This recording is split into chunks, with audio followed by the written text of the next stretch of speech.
Hello everybody. Welcome to the Dam's journey. I'm Deshan Damsanotakuman. I hope you know about me. Yes, you watched one of my video previously. So today, to be honest, there's a very particular thing in my mind. The thing is, I want to become a software engineer in 4 months. How am I going to do that? So I browsed through this one on the internet and I came across very particular video which was on the internet. Okay, so this was from one of our fellow YouTuber. I think he's one of my mentors now. I watched his all the videos. Okay, so I'm going to show his clip of the video. So his name is internet made coder. His YouTube name is. So thank you so much. Shout out for you, man. You taught me a lot from through your videos. Thank you so much. So I'm going to follow your footsteps. So let's watch this video first. So he divided this one into three factors. So let's talk about the first factor now.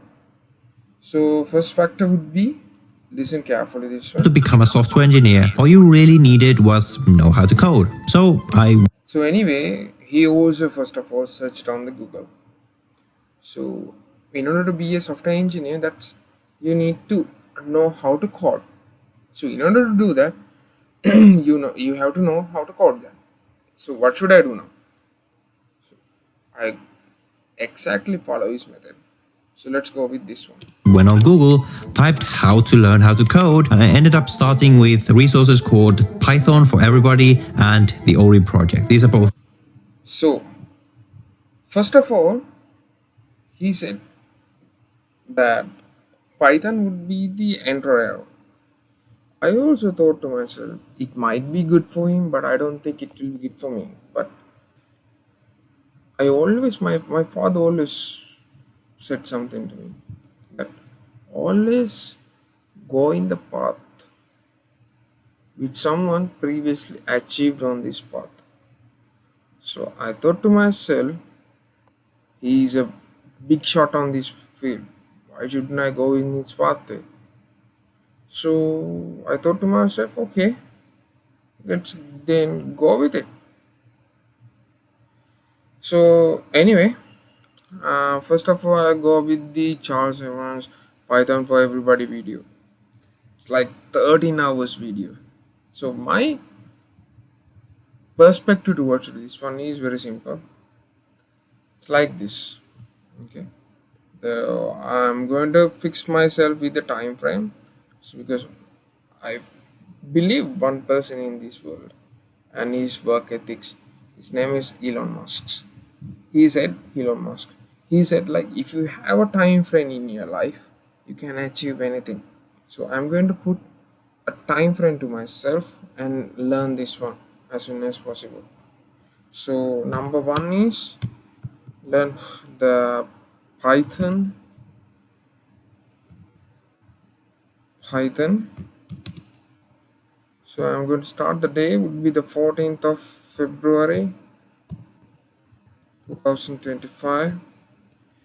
So plan to finish this one at least by 20th of, no, it's too much. Let's keep it up there. It's like brief, like 5 days. That's mean uh, as in like at least 19th of April 2025. Let's give it a try. So anyway, for the future reference, I share this link here. Then I will be able to keep a track on that. So anyway, I know there are a lot of persons have a lot of potential towards this matter. If you come across when you are watching my videos, please do let me know like what are the things that I need to be improved myself. Okay, so I'm just a student here. I'm not a big shot. I like to learn. If you have anything, just put it in the comments. I'd love to go on that one and clear myself on that on all the factors. So thank you for the opportunity to present, to be in my journey with you all. So first of all, the video I'm going to show, it's on the free code bootcamp. So I'm going to play this one here. Why program? Hello, everybody, and welcome to Chapter 1 of Python for Everybody. I'm Charles Severance. I'm your instructor, and I welcome you to this class. The basic goal of this class is to teach everybody how to program, regardless of your background. You don't have to be a math whiz. You don't have to be a computer expert.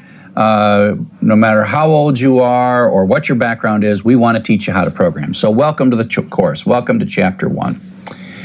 So the first thing to understand is that the purpose to learn to program is because computers want to do things for us. They are built and created and designed, and their hardware is set up so that they basically ask us, what do you want to do next? If you grab your phone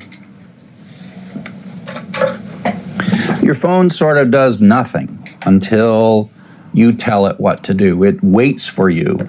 And it's just waiting for you, and all the hardware, computer technology around you is generally waiting for you. And we can use this for useful things. We could play video games. We could have it help navigate for our cars. Someday we might even have self-driving cars. And it's really, in a sense, in my mind, silly if you spend your whole life not really understanding this technology. And I think it's important that we learn to tell these computers what to do rather than just let them increasingly control our lives. And so, as we'll see, computers aren't very smart on their own. We humans are the ones that imbue them with knowledge, but we need to learn to speak their language. It is much easier for us to learn to speak their language than it is for them to learn to speak our language. Although, with these cell phones, we're starting to see little bits where they can begin to understand, but you would be amazed at the 40 or 50 years that it has taken us to understand how to build programs to begin to understand. So I'm bringing you into something where you are going to learn the ways of programming and the ways of the computer, because it's easier to teach you how to program than it is to teach this how to work in your world, even though ultimately the goal is to get this to do work for you. So part of what I'm trying to do is move you from a user perspective where you just look at the computer as something that someone else has constructed and you are the user of, to the point where you construct new things. Now, the first kinds of things that you're going to construct are actually things to solve your own problems. And it's very popular now to work on data, and Python is an excellent programming language for data mining and data analysis, and that's a lot of what we're going to do in this course, although really it's a gateway to all kinds of things like, artificial intelligence or gaming or navigation or mobile applications or entertainment, all kinds of things. But first we have to learn to program. We have to move from using the computer as a tool to using the tools within the computer that allow us to change how the computer sees the world. So there's a couple of reasons that you might want to be a programmer. Some of you are looking to improve your career, to be paid to work on programming. I've been a paid programmer most of my life, and I like it. It's a good job. You don't have to stand in the mud. You don't have to lift things. You have to use your brain. And I'll just say that it has been nice for my career to not be exposed to the elements, but to be able to work often wherever I want. But that's actually our secondary goal. Our first goal is to get you to write programs that solve problems that you have to solve. Maybe you have a job as an accountant or a lawyer or something else, and maybe you run across some data. Maybe there's some system that logs your time and it's not quite giving the report that you want to give. And so you say, could I just grab the log data myself and write a program to do some analysis to say, oh, what's the average this versus that, or the average of some other thing, right? And so that's the basic idea, that you'll initially use computers to serve your own ends. that makes it a lot easier to write programs because you don't have to worry about, a million users using your software. If it works for you, then we're happy. And so it takes a little more training to write software for other people or for thousands and thousands of other people. And so part of what I want to do is I want to change your perspective.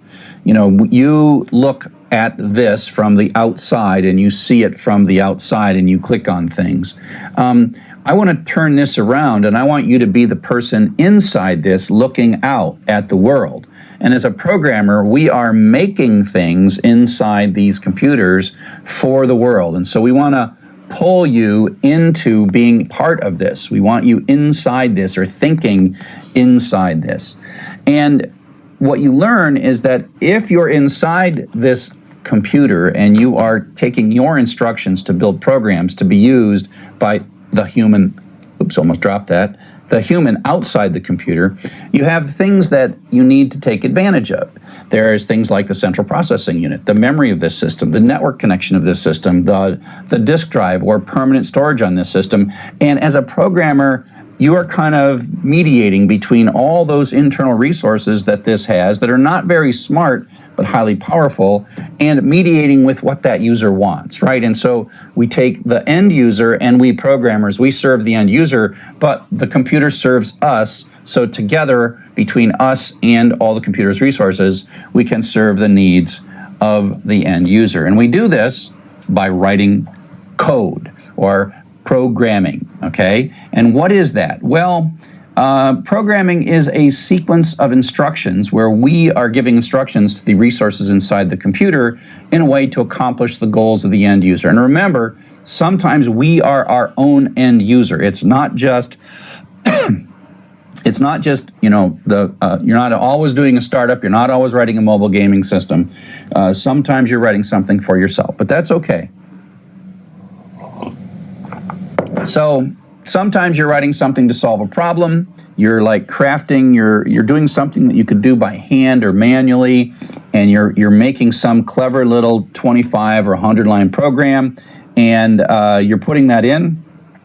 Other times, like when I work on the open source learning management system, Sakai, it is my creativity. I've got an idea and I want to share it with a million users. And so I write my code for an external audience. And so code is that sequence of instructions that the computer itself doesn't know how to hand a roster out, but I can write code that will hand a roster out by looking at the data that's inside this computer, inside this application. And so if you think about programs, we have programs for computers and programs for humans.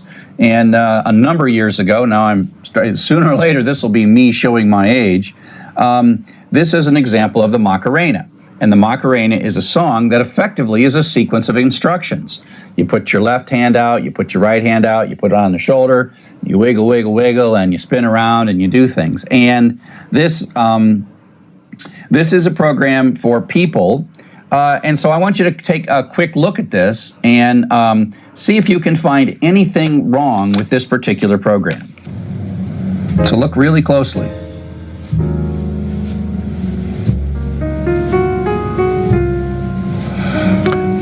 So I'll show you. It's got some typographical errors in it, and we as humans are really good at reading or hearing typographical errors and correcting them automatically and instantly. But computers are not. Computers are extremely literal. If it saw this ham instead of hand, it would think, what's a ham? And why am I going to hit someone in the back of the head with a ham? And why would I take my left hand and hit somebody? These are all bad things. So in here, I think I got an idea so basically I have to be more critical towards the literal side on the codes, if I'm not mistaken. That's when I have to be more specific. What are the things which I'm going to use or which I'm going to add on to this one. So that's mean, to be honest, simply I have to be more careful about the spellings of the words. Otherwise, it's not going to work. But the computer is going to take us very literally. And so we have to be really precise. And the computer just doesn't know the difference between what we mean and what we say. So we have to be very precise. And this is one of the great frustrations that people have when they first start using computers. And so we have to get this right. We have to get these little bits of text exactly the way they are. Computers will blow up with syntax errors, and they seem to make quite a fuss when you make the tiniest of errors. But you'll get used to that. I mean, that's not because you're bad or you're less than awesome. It just means the computers can't compensate when you make small mistakes. And so you got to get used to the fact that the computer is sort of intellectually not as strong as you, and so it gets confused really easy. Even though when it gets confused, it says seemingly mean things to you. So you'll get used to that. Okay, so the first thing I want to do is I want to throw up some text, and I want you to, while this text is up, I want you to count the... Okay, so I'm just browsing through this one, to be honest. So when I'm browsing these ones, I go to myself, if I keep going in like a full hour on this one, I'm not going to catch up a lot of things in my mind. So what should I do is very simple. I'm going to count myself into like 10 to 15 sessions, and I go like by 10 to 15 sessions, as in like these sessions I will be able to benefit myself in order to put very more kind of like casuals or kind of like limited programs that which I can grab, because I'm not a superman. End of the day, I'm a human being. So in order to catch more things, what should I do is like I will cut short all the stuff into 15 to 20 minute sessions. Then I keep these things in my mind, and I will keep remembering what should I do in next point, what should I do in now, what should I do in next point. So in order to do that, I will do like 20 to 15 to 20 sessions. So anyway, so this is the first session of mine, so that would be really good. So I am going to like go forward on this one. So thank you. I'm going to go continue in the rest of the day.